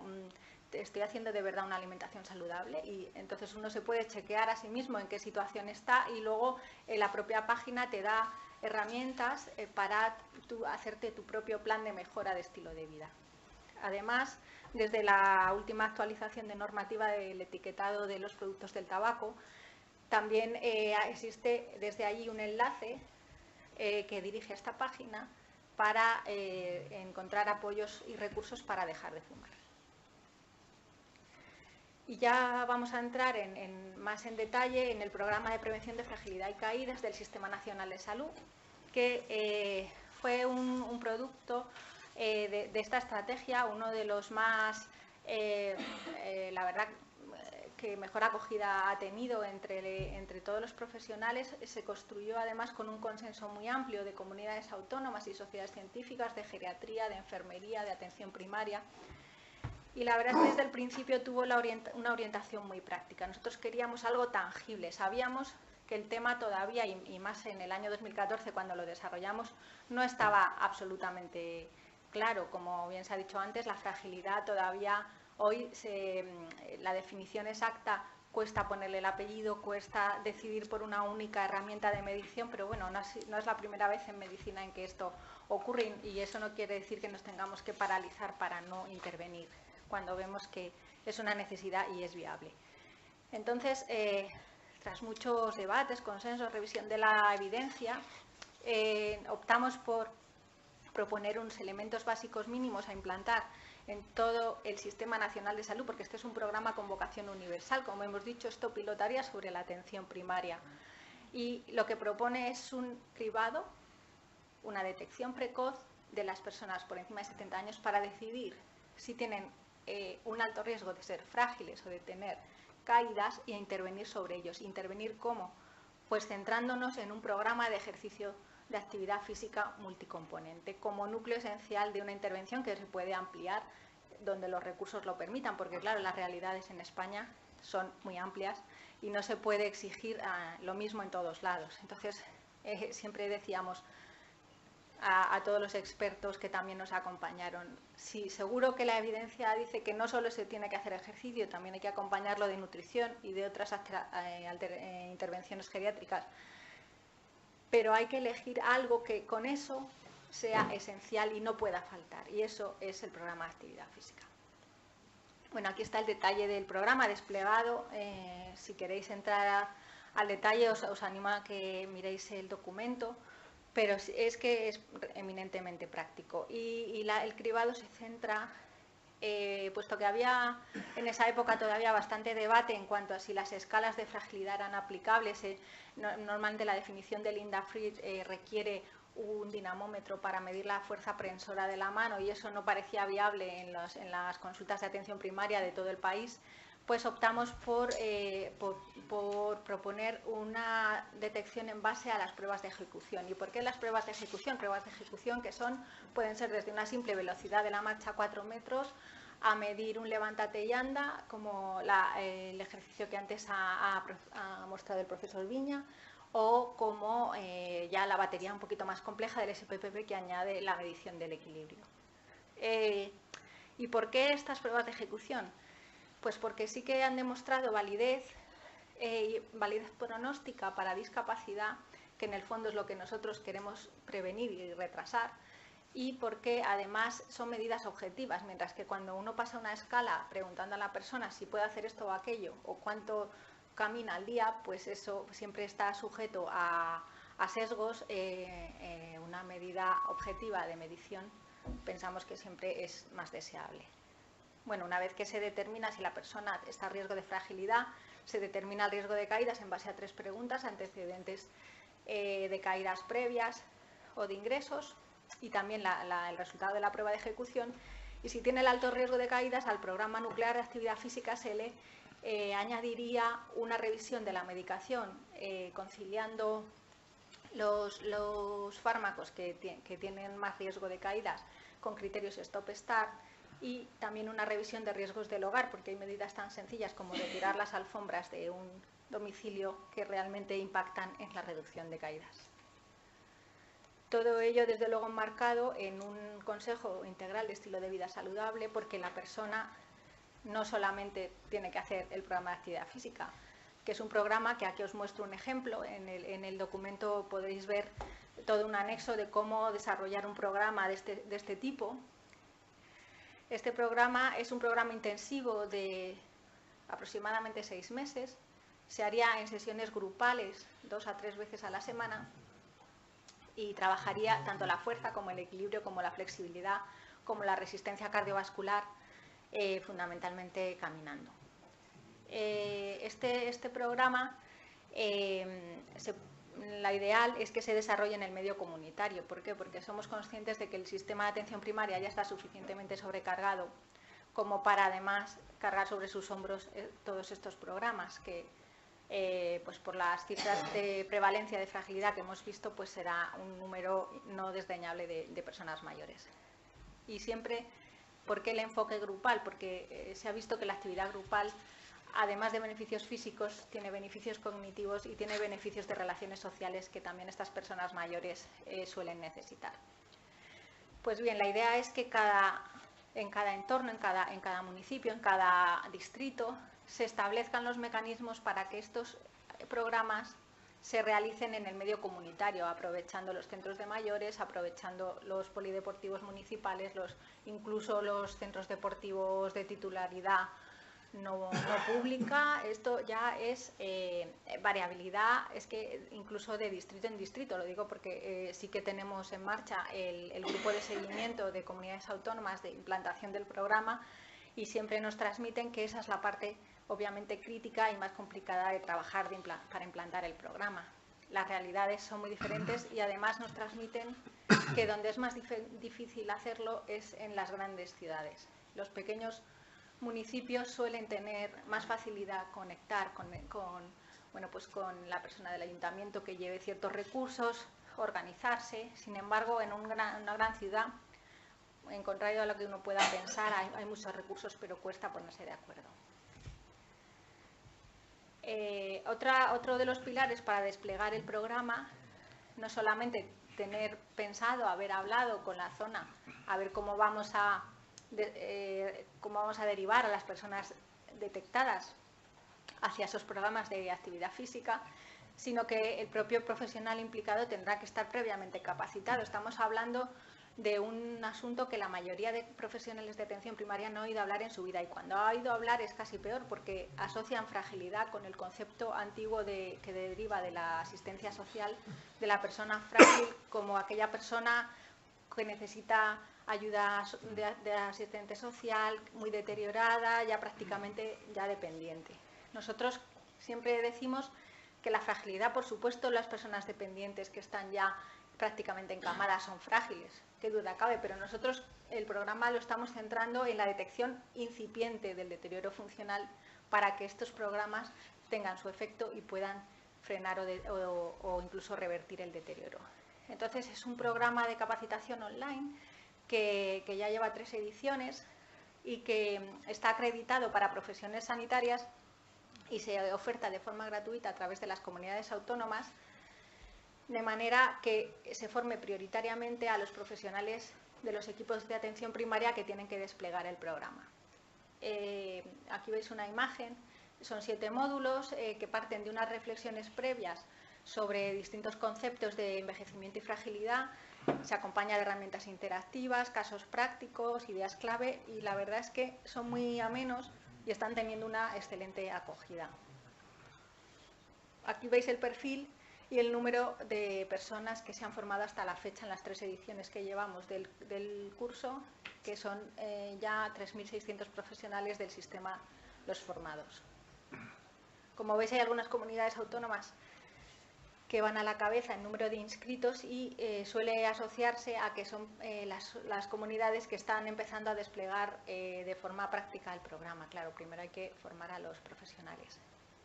Entonces, con esta es mi última diapositiva en la que os quiero retomar todo el marco de acción de esta estrategia, en la que, como veis, hemos intentado abarcar todos los vectores que determinan el estilo de vida saludable y desde luego el envejecimiento saludable desde un punto de vista obviamente sanitario, primordialmente sanitario, porque existen otros vectores y otras intervenciones que quedan fuera de este alcance, que son, pues se trabajan desde la parte de sociales, desde la parte de yo diría de cualquier política, porque si la salud en todas las políticas es importante para todo, desde luego para abordar el envejecimiento es esencial. Hicimos una memoria de implementación el año pasado, que también está disponible en la página web y podéis consultar, pero básicamente se vio cómo se estaba se estaban ya moviendo ciertos elementos a nivel local en los que nos transmiten que la estrategia está ayudando mucho para impulsar acciones comunitarias en salud. También el despliegue del programa de fragilidad está teniendo poco a poco lugar. En 8 comunidades autónomas ya se está integrando en sus programas, o bien se hacen programas de nuevo, se integran en los programas de crónicos o en los programas de atención al envejecimiento. Y el trabajo con el sector educativo, con el Ministerio de Educación en concreto, está siendo muy rico en producción, sobre todo de productos dirigidos a docentes para incrementar la intensidad, por ejemplo, de la actividad física en las horas de educación física de los colegios, que se ha visto que es demasiado suave esa actividad física a la que se somete a los niños, y también bueno, otra serie de iniciativas que podéis ver todas en este enlace que os dejo aquí, de nuestra estrategia. Y bueno, sin más, muchas gracias por vuestra atención, espero que os haya parecido.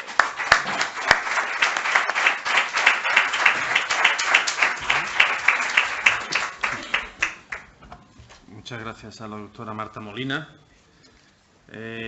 por compartir e ilustrarnos sobre intervenciones en marcha en el Sistema Nacional de Salud.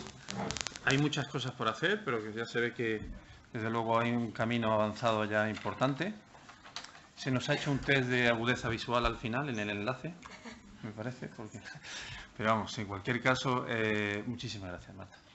Vamos a abrir el debate, ¿de acuerdo? O sea que ahora tenemos la ocasión de hablar de esto que también decía también en el aforismo de la Organización Mundial de la Salud, algo que yo creo que compartimos mucho, que lo importante no solamente es añadir años a la vida, sino sobre todo añadir vida a los años.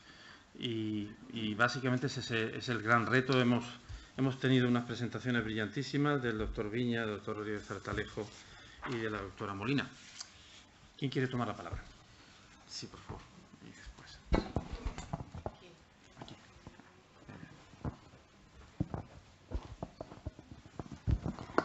Muchas gracias. Ha sido muy interesante todas las intervenciones que hemos escuchado a lo largo de esta mesa redonda.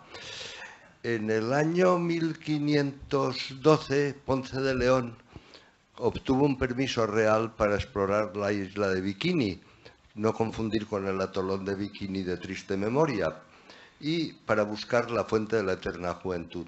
Desde luego no la encontró, pero se murió a los 61 años, que en aquella época era una edad muy avanzada. Yo quería hacer una observación sobre el uso del vino tinto en las comidas, como ha apuntado el profesor Viña.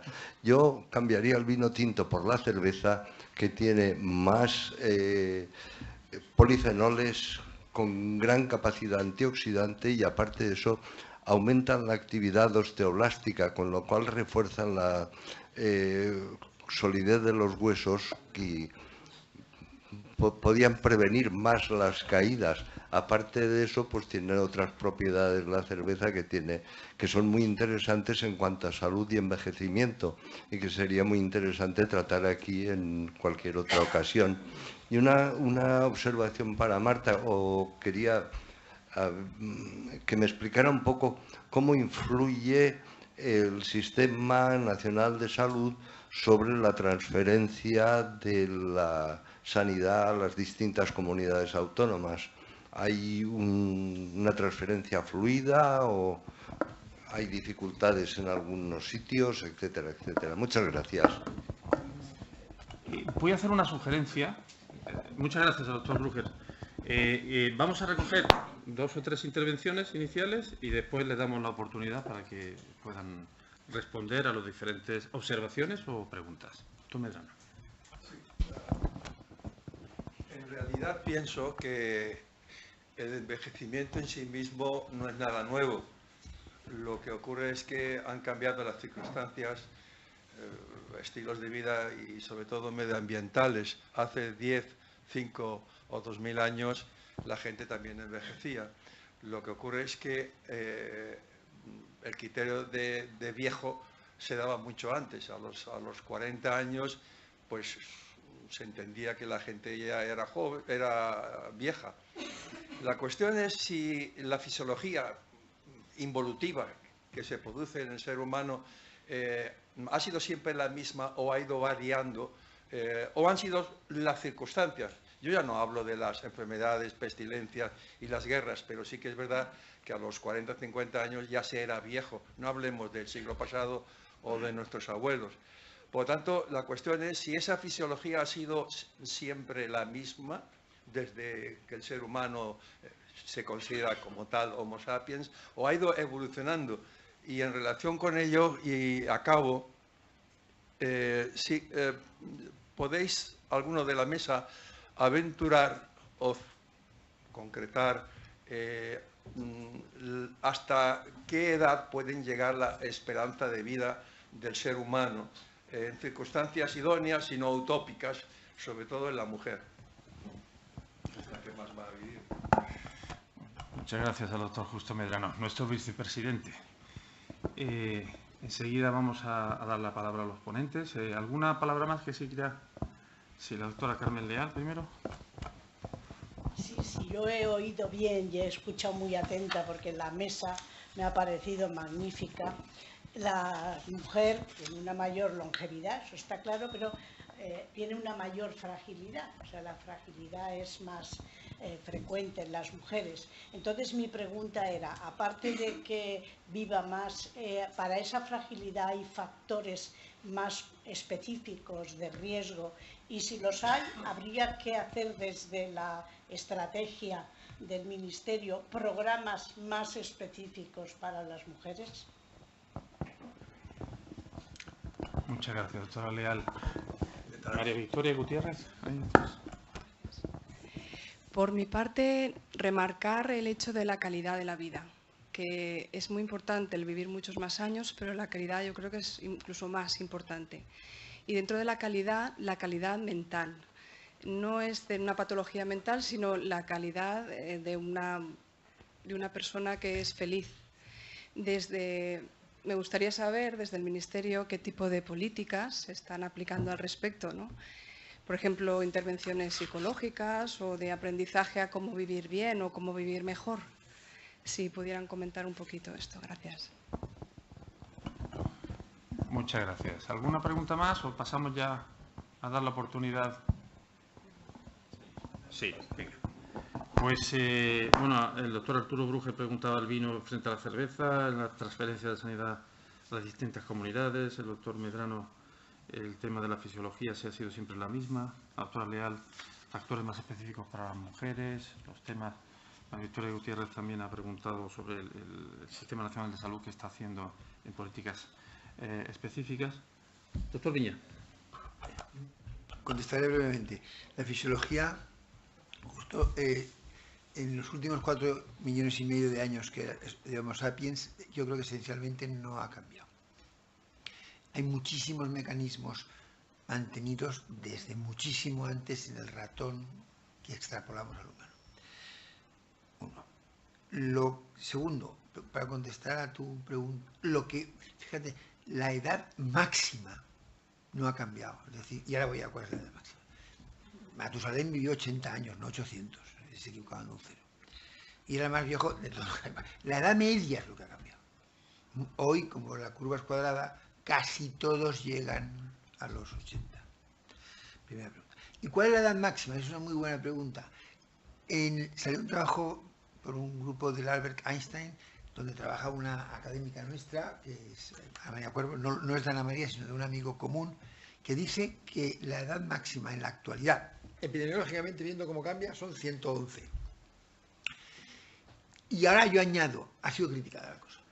Claro que cuando en 1890 decían la física se está acabando, de repente cambia el paradigma y aparecen Max Planck y Albert Einstein y cambia todo.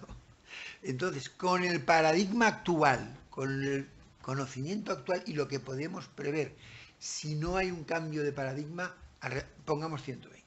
Esa es la edad máxima. Yo apoyo es un estudio muy sólido que salió en Nature que te puedo pasar. Por lo tanto, eso que dicen, viviremos 140, dejada por 140. No hay base metodológica para pensar que viviremos 140 si no cambia el paradigma, que puede cambiar porque han cambiado tantas cosas. Y en relación a la cerveza, yo creo que tiene menos polifenoles que el vino. En el ambiente está. Ahora, tiene una cosa muy buena, es que rehidrata, ¿eh? Las personas mayores pierden la sed. Y por lo tanto hay que insistirles en que beban aunque no tengan sed. Si se beben un tercio de cerveza, pues se rehidratan mucho más que si se beben un vaso de vino.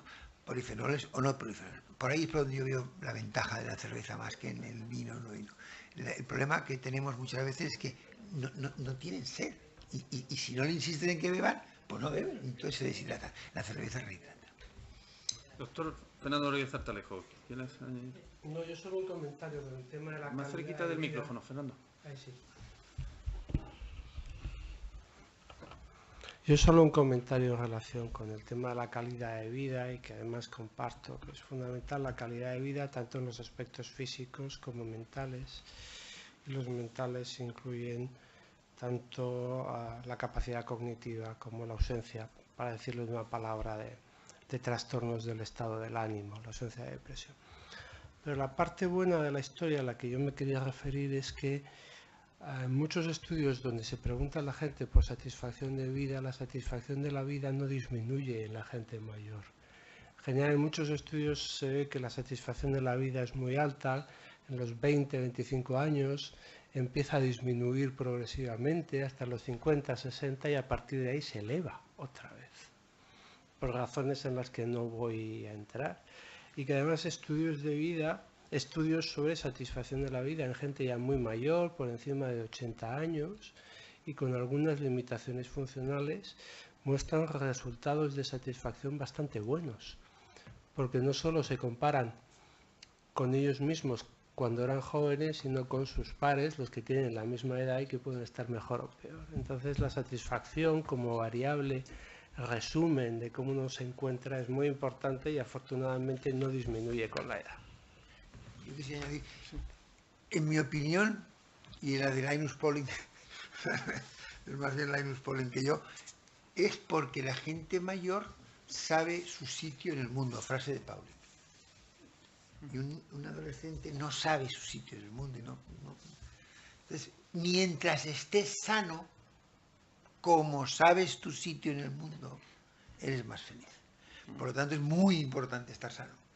Porque si tienes la ciática, por mucho que sepas tu sitio en el mundo, estás hundido. Pero si no, yo creo que añado lo tuyo, esta frase de Pablo. Muy bien. Pues respecto a la primera consideración, la articulación de las políticas en este sistema de salud que tenemos descentralizado, con las transferencias ya muy consolidadas, sin duda es un reto, pero en concreto en el tema que nos ocupa hoy, la verdad es que es una coordinación bastante fluida. Toda la estructura que tiene de coordinación el Sistema Nacional de Salud, como todos saben, es en última instancia el Consejo Interterritorial del Sistema Nacional de Salud, en el que las propuestas de políticas y programas se elevan sucesivamente desde los grupos de trabajo conformados y una vez que se aprueba por consenso de todos los consejeros de Sanidad y de la cabeza del Ministerio, esos acuerdos se trasladan en compromisos, al menos compromisos políticos. Por tanto, en concreto en cuanto a la estrategia de promoción de la salud que se aprobó en ese consejo, como al programa de prevención de fragilidad y caídas que también se aprobó en ese consejo, pues existe un mandato, digamos, político de hágase. El despliegue está siendo bastante bueno, no todo lo ágil que quisiéramos, pero sí que está ocurriendo y siempre mantenemos unos grupos de trabajo en los que las comunidades autónomas tienen a sus personas designadas, digamos, son representantes de esa comunidad oficialmente determinados para que haya un feedback de conocimientos, de información y de apuestas. De hecho, nos hemos reunido hace poco más de un mes en relación al grupo de fragilidad y caídas para hablar concretamente de uno de los temas que encontramos como necesidades de trabajo, que era cómo registrar en las historias clínicas de atención primaria el tema de la fragilidad para que luego fuera explotable, fuera evaluable como programa de salud pública. Respecto a la segunda pregunta, los factores de riesgo individualizados de la mujer para la fragilidad, quizá mis compañeros son expertos en estudiar el tema y sabrían responderte mejor, pero qué duda cabe que sí que las cifras nos hablan de que la actividad física es mucho menor en la mujer mayor que en el hombre mayor. Ese es un punto claro, y también las caídas son un tema que afecta más a la mujer. Entonces, sí que es cierto que teniendo un enfoque de equidad, no tiene un enfoque específico de género la intervención que proponemos como nuclear y básica, y bueno, quizá es una vuelta de tuerca que podamos dar en futuras revisiones para hacer cómo trabajar específicamente esa cuestión de género y hacer más dirigido el programa a la específica situación de la mujer, ¿no? Respecto al tema del bienestar emocional, como hemos explicado, consideramos desde el diseño de la estrategia que era un factor esencial para poder hablar de la promoción de la salud en general, y se trabaja en distintos niveles. Se trabaja mucho en el nivel local, porque en el plan de acción local sí que está considerado como trabajo dentro de las mesas de salud municipales.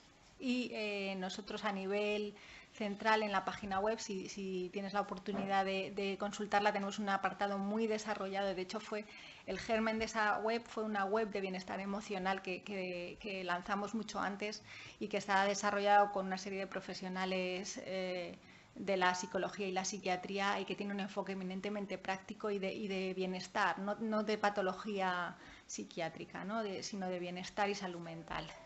También en otras partes del departamento sé que se está trabajando y se está siguiendo muy de cerca iniciativas que hay en las comunidades autónomas de implantar la atención psicológica en atención primaria. La Comunidad de Madrid presentó en el Ministerio hace pocos meses los resultados de su pilotaje para un programa de intervención psicológica a población general en primaria, y ahora está desplegando ese recurso, y estamos mirando de cerca qué resultados está dando y la viabilidad porque luego, bueno, claro, cada comunidad autónoma tiene como hemos dicho antes, su transferencia y su autoridad y sus competencias, pero bueno, todo lo que vemos que funciona finalmente lo intentamos plasmar en programas o en recomendaciones, ¿no?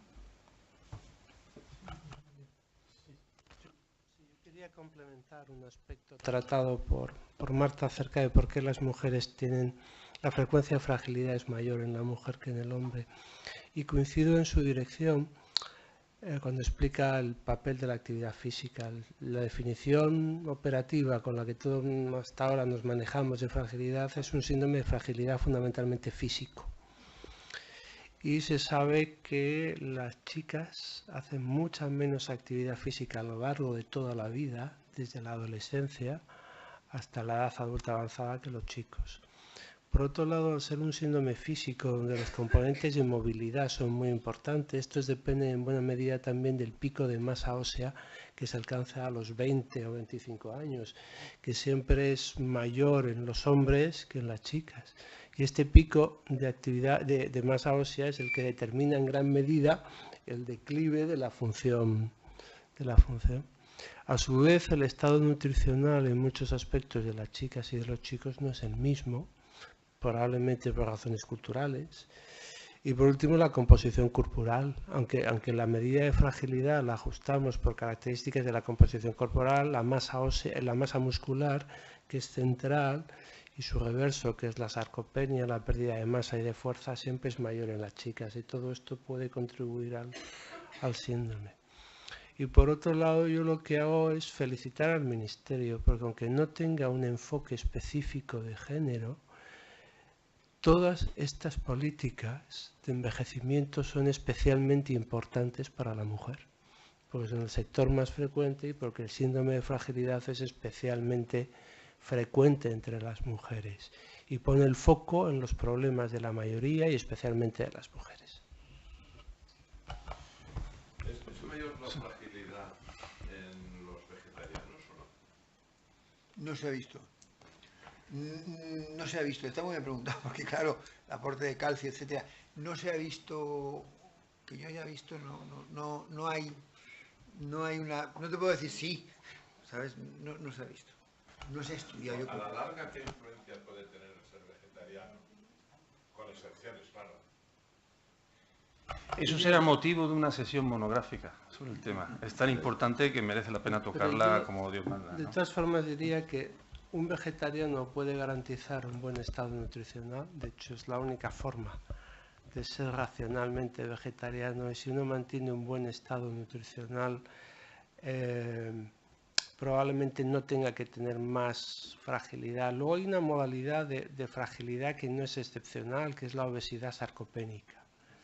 Y en general los vegetarianos tienen menos obesidad y mejor composición corporal que los no vegetarianos. Y esto, en principio, haría pensar que ser vegetariano no tiene que asociarse a mayor mayor fragilidad. Por otro lado, debajo de la fragilidad hay un cierto grado de enfermedad vascular, como mínimo subclínica. Y probablemente los vegetarianos también tienen menos riesgo cardiovascular. Por tanto, yo no desaconsejaría ser vegetariano porque vayan a tener más fragilidad. Antes, ahora hay dos términos, vegano y vegetariano. El vegano es el puro y duro. El vegetariano sí es lo que antes llamábamos ovolacto vegetariano. Lo que dice Fernando es que ese está mejor, porque tiene el aporte. Porque ahora el huevo y la leche no vienen del árbol. Pero vamos, entonces, el vegetariano estricto o vegano tiene déficit de B12, porque no existe en el reino vegetal. En el reino vegetal, eso es. Por lo tanto, en general, el vegetariano, que es el que tú preguntas, yo creo que es bueno. No el vegano estricto. Muchísimas gracias. Ha sido, yo creo, otras presentaciones y una sesión excelente. Va a cerrar nuestro presidente, pero yo no puedo dejar de decir una cosa, si se me permite. Obviamente. En plan provocativo. Aquí hablamos, es que me resulta muy llamativo. He tenido la ocasión de viajar, como todos los aquí presentes, y ver, por ejemplo, en el Reino Unido, o escuchar un tema que yo no oigo hablar en absoluto en nuestras sesiones médicas, sociales, de ningún tipo. Y es el tema del ageism, edadismo, que es la discriminación por edad. Es un tema absolutamente importante. Realmente, en principio, el edadismo afecta a ámbitos, lo he revisado, como el empleo, la edad de jubilación, los servicios de salud, el transporte, la educación. En una encuesta realizada en la Universidad de Kent, el 100% de los encuestados afirmaba haber sufrido discriminación motivada por su edad. Un porcentaje mayor que el sexismo y el racismo. De ahí viene lo de edadismo, es nuestra traducción, o discriminación por edad. Es el ageism. De hecho, en el Reino Unido los profesores no se jubilan a los 65 años ni a los 70. Se jubilan cuando realmente ya no están con capacidad para seguir adelante. Y eso es de la misma manera que la sociedad, con toda justicia, reclama luchar contra el sexismo, ¿cómo no? Luchar contra el racismo, ¿cómo no? También tendríamos que empezar a hablar en este sentido de que la funcionalidad está aquí, lo hemos visto, que la sociedad además necesita de esta contribución con capacidad funcional de toda esta población, con esa maravillosa potencialidad. Yo creo que lo dejamos quizá para que en el momento que lo considero oportuno el presidente tuviéramos alguna reflexión sobre el ageism o edadismo, que yo creo que es un tema que debemos empezar a hablar alzando la voz mucho más. Muchas gracias. Yo quiero terminar esta mesa redonda y creo que ha sido una aportación muy importante a lo que constituye la misión de la Real Academia de Medicina, y es el tratar de poner en relieve y valor aquellos aspectos que la sociedad tiene como problemas en un determinado momento. Y si no estoy equivocado, precisamente en este momento la sociedad tiene como fundamental problema precisamente el del envejecimiento. Esa fue la razón por la que, guiados por la experiencia del doctor Viña y por José María Martín Moreno, pusimos en marcha esta esta mesa redonda y lo que va a venir a continuación.